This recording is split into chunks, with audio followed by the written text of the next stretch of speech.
Hi, my name is Jennifer Howard. I am the owner of Facets Relational Care, and today I'm going to be doing a video about the different levels of psychological health for Enneagram Type 8. If you haven't been following the series, what I like to do at the beginning of each video is just to state that it's not my theory. The theory for the different levels of health came from Don Riso and Russ Hudson, so I just kind of like to give credit where credit is due. So I like to start at the bottom of the tier, which is a level 9 psychological state. It's the worst psychological state that you could be in. 1 is the best psychological state that you could be in, and the tier is divided into 3 clusters. So unhealthy psychological states, which is 7, 8, 9, average psychological states, 4, 5, 6, and above average or healthy psychological states, 1, 2, 3.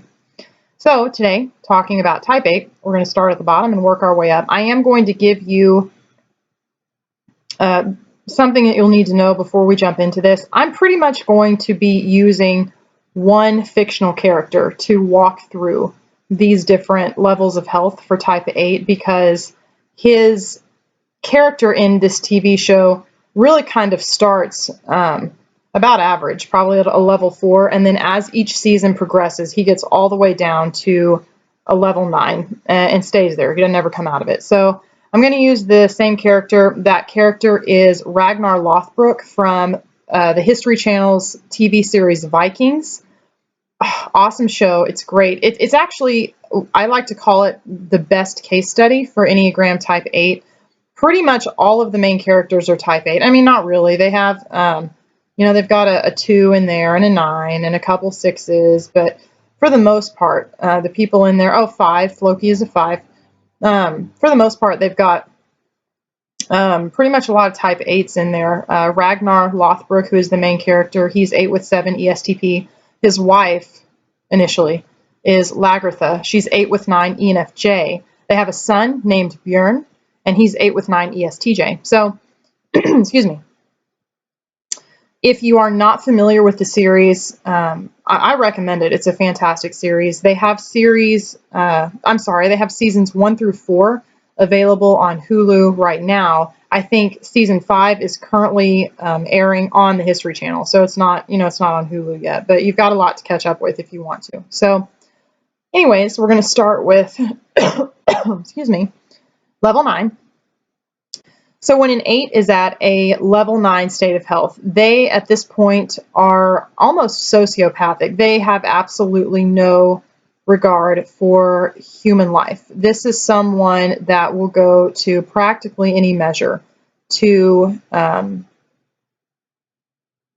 don't know if exterminate is the right word, but I'll use it, to exterminate whoever it is that doesn't conform to what they want to do. You know what I mean? When you get towards the end of season 4, Ragnar is 100% operating out of this. His character, given that, they're Vikings, the way that he does it, he just kills them. He's just like, well, you didn't do what I told you to do, so I'm going to torture you for hours, and then I'm going to kill you. He's very unpredictable. He seems like he's your friend 1 minute until you, don't want anything to do with him or you say no to him, and then he just kills you. Very crafty, very cunning. He makes it seem like he's not going to kill you, and then he kind of pounces on you and kills you. But, of course, we're in a modern time, and so, 8s that are at this level of unhealth aren't necessarily just going to walk around and pop everybody off that they don't like. But they could do other things that are exceptionally vindictive. They could very actively seek to destroy your livelihood, your reputation. They may threaten you. They may damage your property, steal things from you, whatever it is that they can think of to do to intimidate you, to ruin your life. They'll pretty much do it when they're at a level 9 state of psychological health. I really like Don Riso and Russ Hudson compared 8s at this level to antisocial personality disorder. And I am going to read you a couple of little tidbits from one of my textbooks about antisocial personality disorder because this will explain a level 9 type 8 to you, okay? So, in a nutshell, antisocial personality disorder is described as blatant disregard and the violation of the rights of others. The characteristics that are listed are someone with an egocentric mindset, goals based on personal gratification only, the absence of internal standards to conform to law and ethical behaviors, a lack of concern for others' needs and feelings, a lack of remorse for hurting other people, and the use of coercion and intimidation to dominate and control other people. I mean, that's just pretty much it in a nutshell. So end of season 4, Ragnar Lothbrok. I basically just read his entire character to you. So then we go up a step, which is a level 8. This is the point where, and you'll see this with Ragnar too, really probably I think towards the end of season 3 is when you start to see this. This is when they start to get like delusional. The delusion is what paves the way for the sinking into the level 9 state of health. This is where 8s start to think that they have absolute power and they're the ones that should be controlling everything. They start seeing themselves as untouchable and invincible, and they start way overstepping their bounds and kind of sticking their hands in stuff that has nothing to do with them and being exceptionally offended when someone tries to set a boundary with them. They can get really angry about that. You'll see Ragnar do that as well. Level 7, which is a step up above that. This is the last state of unhealthy, this is the last unhealthy psychological state for type 8. This is an 8 that is really, really angry with the system, okay? The system just being the world that they live in, the circumstances that they're in, maybe the family that they live with, the job. There's something that they feel trapped in, and it's like they can't take it anymore. And so they really start to become noticeably and aggressively rebellious against that. They become especially sensitive to being controlled. This is when they get to this point where they're really kind of bucking the system, when they're really trying to break out of whatever confines that they seem to think that they're in. I like to call it going rogue. And that's the point. Going rogue for 8s, that's what paves the way for these delusions of grandeur and power. You know what I mean? When they start to feel like it's their right to take control of other things, whether or not anybody likes it. So you can kind of see the progression there, the psychological progression as it sinks to a level 9. So when we get to a level 6, this is the bottom level of the average states of psychological health for an Enneagram type 8. This is an 8 that they haven't quite decided to say fuck the man, but they're getting pretty pissed and they are voicing their concerns. And I mean, there's almost like this tension with them, like they could break at any moment. You know what I mean? This is the point where I think those of us who know them are going to start walking on eggshells. They are going to be very combative. They're going to be very confrontational, almost for what seems to be no reason. I like to describe 8s at this level of health, which again is a level 6, as the school bully archetype, meaning that they like to intimidate other people really just because they can. It's almost kind of like a game for them, but all of it comes from this inner sense of insecurity and vulnerability. And at this point, if you're an 8 and you're at a level 6 state of health, there's kind of some anxiousness around that. There is an awareness that you feel vulnerable, that you feel weak, that you feel helpless, and there's this fear that other people are going to control you and take advantage of that and hurt you. And so that's where at a level 6 stage of health, we see 8 just kind of start to push people. They don't even really care. That they're kind of overexerting a little bit here. The overexerting is what leads them to this, because they're going to overexert and they're going to be contained, and they'll overexert and they'll be contained. And what will happen is the more that they overexert their place and their dominance, the harder the hammer comes down on them, right? Because you're not supposed to do that. And so it's like when they become confrontational and combative, the system gets tighter and tighter. Their world gets smaller, right? They start to feel more contained. And so at this state of health, you can see how that would pave the way for the 8 to kind of sink down to a level 7, which is where they say, fuck this shit, I'm done, I'm going to go do my own thing. And that's where, they start to go rogue, right? So then we come up to a level 5 state of health. This is an 8 that, this is where I think we start to see, like most 8s that we know in everyday life, probably about level 5 or level 4, level 4 especially. I have worked with a woman who was pretty consistently at a level 5 stage of health. She was an 8. She was an ESTJ on top of that. 2 very assertive personality types. Nothing against her, and certainly nothing against being an 8 or an ESTJ, but it made her exceptionally difficult to work with. Yeah, I don't even know what to say. It was, she's one of the hardest people that I've ever had to work with in my entire life, but she was pretty consistently at a level 5. Really, an 8 at a level 5 stage of health is someone that's just overly bossy. You know, those people that really don't have any authority to boss you around, but they come in and they start doing it anyway because they can. It's almost like they're under the impression that they're, the parent, and the rest of us just have to, it's like they have to corral the rest of us. She was that way. She was exceptionally bossy. So we, in the place that we worked, she and I were peers, and she treated me as if I was her subordinate. She would come in and bark orders at me, and if I didn't do them, she would go and report me to our supervisor, and she always twisted it a little. She would always say, well, I saw her doing this, that, and the other, and I told her that's not how it was done, and she didn't want to listen to me. But in reality, what would happen is I would be doing something that was completely fine, not violating a policy, but I would be doing it in a way that was different than how she would be doing it. And this is where you see a lot of the ESTJs start to come out. And because it wasn't how she thought it should be done or how she would do it, she tried to contain me. She did her little bossy thing where, she shook her little finger in my face and said, that's not how you do it. This is how you do it. You're going to get in trouble if you do it that way. Trust me, I've always done this. Okay, you're not doing it right. Just get up and let me do it. That's the sort of stuff she would say. And then she would go and, tell on me, in essence, if I didn't do it the way that she wanted it done. Didn't do anything wrong. I just didn't do it the way that she wanted it done. And she couldn't handle that. So that's one example.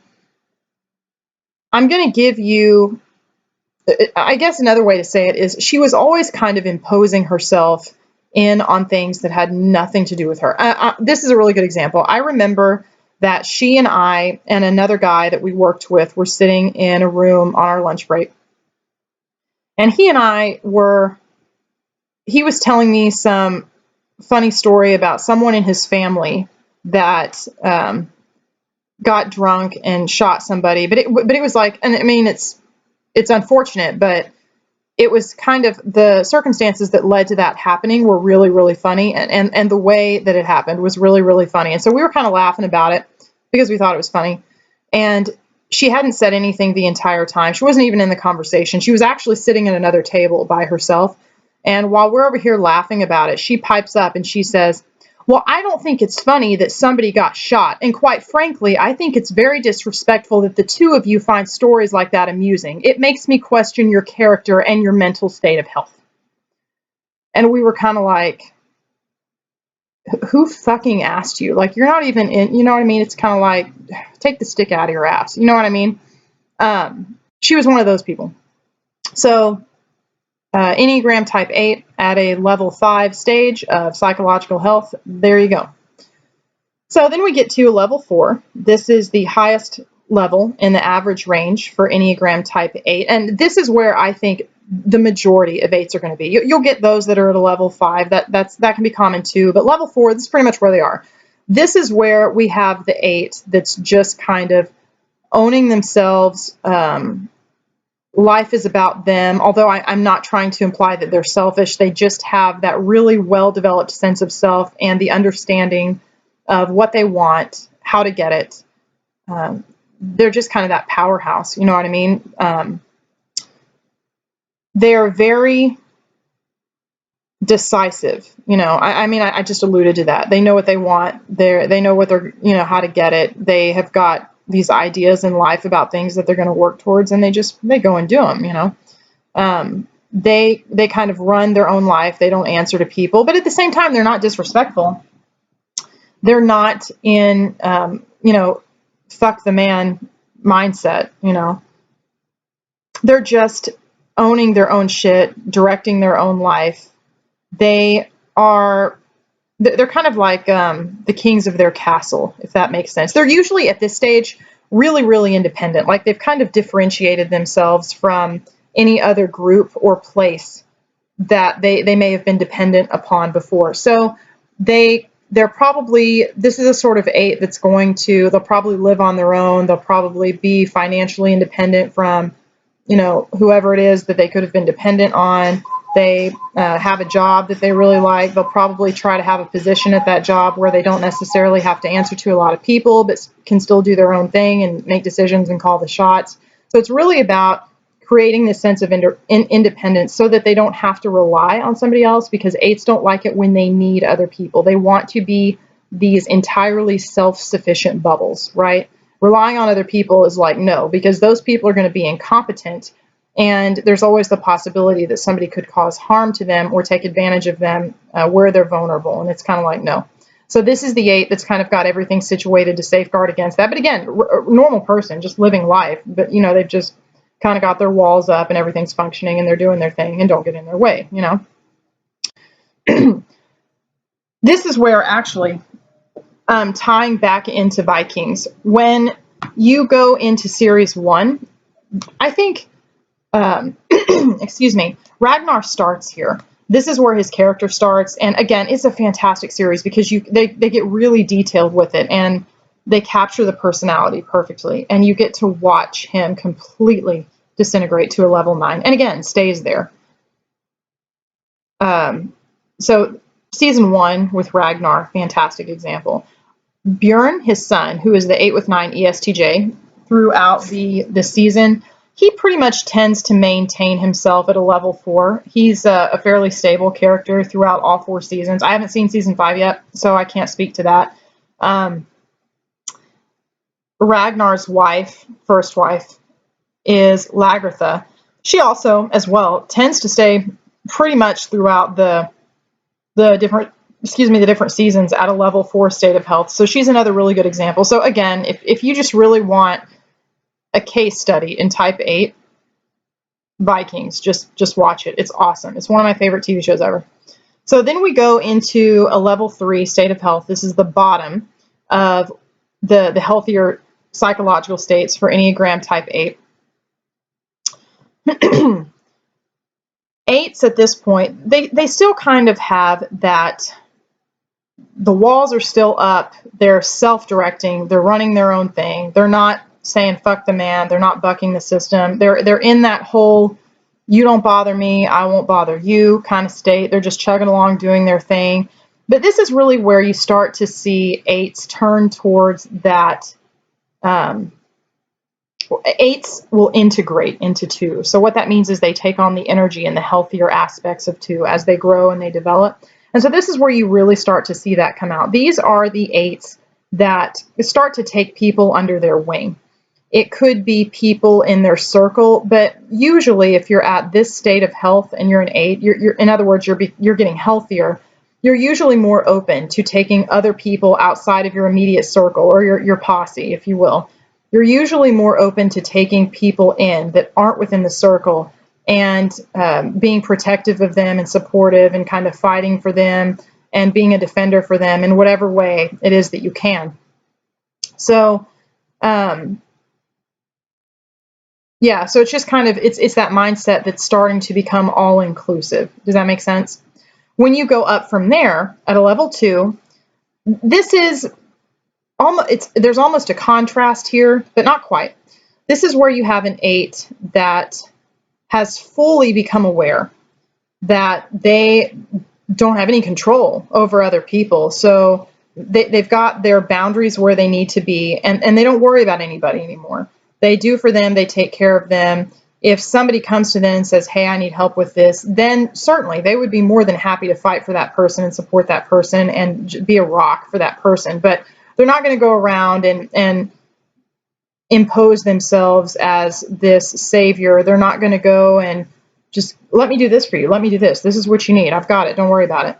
They wait for people to come to them. Otherwise, they kind of go on in life peacefully, doing their own thing, taking care of themselves, no hard feelings for anybody else, that kind of thing. Healthy boundaries is what I'm saying, not overextending onto other people. Then that brings us up to a level 1 state of health for Enneagram type 8. This is an 8. I'm going to describe it a little bit differently than most other systems describe it. Excuse me. Even Don Rizzo and Russ Hudson describe an 8 at this level as being a very generous 8, willing to share their resources. They've learned to think about other people besides themselves. And I'm not going to argue with that. That's true. But I think that that's a very, very small part of it. There's a whole other aspect to 8 at a level 1 state of health that I don't think most people capture. And I don't necessarily think, excuse me, that it's about generosity and giving to other people and a lack of selfishness and an awareness of other people's needs. I think that it's also about finding the courage to open themselves and expose themselves to other people and have more emotionally intimate relationships.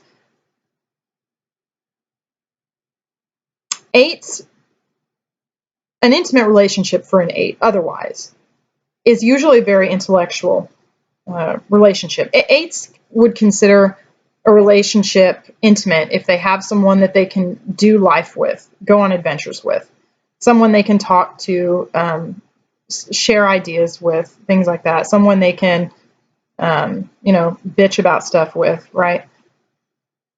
They have a really hard time incorporating just that completely vulnerable self to people. You're kind of special if you get to see that. So this is an 8 that's opened up to that and has realized the value of relationships and emotional vulnerability and isn't scared to take the risk that comes with that. And there's a huge risk. I mean, anytime you open yourself to anybody, I mean, you're going to get your soul sucked out of you. It's what people do, right? We're all a bunch of rat-ass bastards and we kill each other, emotionally, that's what we do. It's dangerous knowing other people. It just is. It's called the human condition. I used to work with a different lady who was an 8. I'm pretty sure she was an 8 with a 7 wing. She always said that she didn't believe she had a wing. She was just a hardcore 8, which is completely fine. But I saw a 7 wing, but whatever. That's neither here nor there. She was not consistently at a level 1 state of health. In fact, I don't think she ever was. But she demonstrated a couple of things once that I think would fit someone who's an 8 at a level 1 stage of health. So I'll tell you about those because I think they really kind of capture the idea. I remember, excuse me, when I had my apartment broken into when she and I were working together. And she and I had really already bonded a couple weeks earlier because we both like to read books. And somehow or another, we got on this topic about how we both felt really misunderstood by pretty much the entire world. And she had said something about her only friends growing up were the fictional characters that she met in books because no one wanted to be her friend. And I had said, well, that was my exact existence as well. I was homeschooled for junior high and high school, so I didn't know anybody. So, I mean, my best friends were the hobbits in The Lord of the Rings. I mean, those are my friends, So we kind of connected there.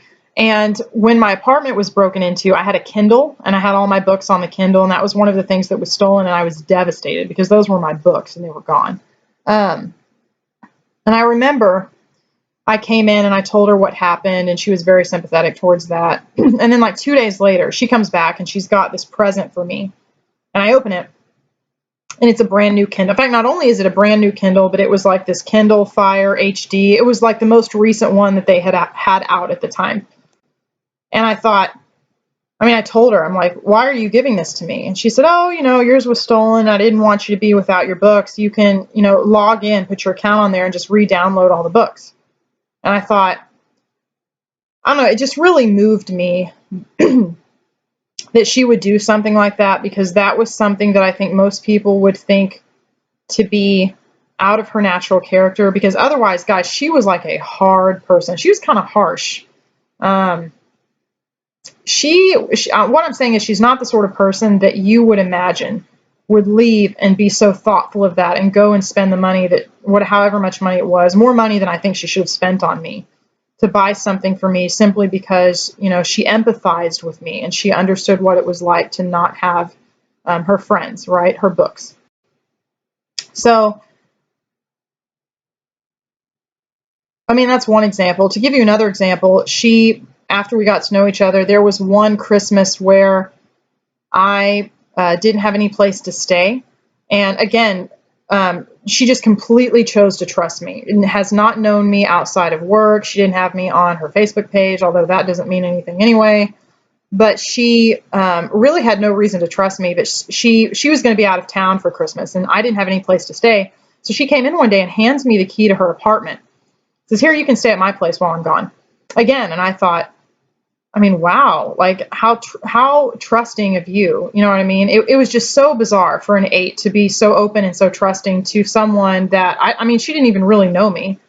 And anyways, that was just a very moving thing for me. And she was out of town. She left, and I went and stayed at her apartment for a couple of days over Christmas because I didn't have anywhere else to go. And those are examples, I think, of that. Not necessarily the generosity, even though that's there in those examples, but they are examples of the opening of self and choosing to be empathetic towards another person, choosing to be thoughtful of how they might feel, choosing to put yourself in their shoes, choosing to trust them when you really don't have any proof that they're trustworthy people. But guys, all of those things are a huge deal for people who are 8s on the Enneagram, right? That's just stuff that it doesn't come naturally to them, and it's stuff that they are scared, again, puts them in a situation where they're going to get hurt or taken advantage of or controlled. They're trying to avoid all that, right? So anyways, just an example. Again, Vikings, if you get a chance to watch it, it's on Hulu. Please watch it. It's so good. Another example that I thought of too right now, if you want to see, again, an 8 at a level 9, so basically like sociopath level, there was a movie made in 2012 called Dredd, D-R-E-D-D. It's a little bit on the cheesy side, although the cinematography is fantastic. There is an antagonist in the film. They call her Mama. It's spelled like mama, but they pronounce it Mama. She is an 8, hardcore, level 9. She just kills people. She's like, well, I asked you for orange juice. You brought me apple juice. And so she kills you. It's like she's crazy. Fantastic example. If you want to watch that movie too, really good example. I will say that movie is rather graphic in terms of violence and gore. So if that's something that you're sensitive to, I would avoid that. Vikings, it's on TV, so they have to keep it clean. Most of the violence and the gore in that film is implied. You don't get a lot of, you don't get stuff like you would get in Dredd. But anyways, that's a good movie to watch if you want to see just the sociopathic tendencies of type 8. Her character captures it perfectly. So, yeah, those are my thoughts. You guys know the drill. Questions, comments, whatever you want to do. I'll read them as soon as I can. I'm really overwhelmed with that stuff nowadays. I've got a ton going on, but I get to them when I can. So, thanks a lot.